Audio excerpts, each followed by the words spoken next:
May sapat na supply ng Family Food Packs o FFP para sa Sorsogen at BARM ang Department of Social Welfare and Development o DSWD. Sa katunayan, ayon kay DSWD 12 Disaster Response and Management Division Information Officer Cesar Ayan Manico, nakapreposisyon na sa kanilang regional warehouses ang higit 100,000 FFPs. Dagdag pa nito, may nakahanda na ring non-food items ang ahensya para sa iba pang pangangailangan ng mga evacuees. Kabilang sa mga ito ang family kits, sleeping kits at ready-to-eat foods. Ito ay maliban pa sa 1.3 million pesos na standby fund. Ang pondo ay gagamitin para sa agarang pag-replenish o pagpalit ng mga stockpile kung kinakailangan. Nanawagan naman ang DSWD 12 sa mga barangay at local officials na agad na makipag-ugnayan sa kanila sa panahon ng sakuna para matulungan kaagad ang mga apektadong mamamayan. Actually, ang kagandahan po kasi ng pag-preposition po natin ng ating mga relief supplies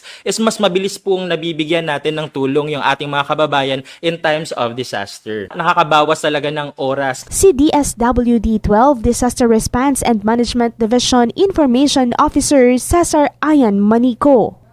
Grace Toreta, NDBC, Bida Balita.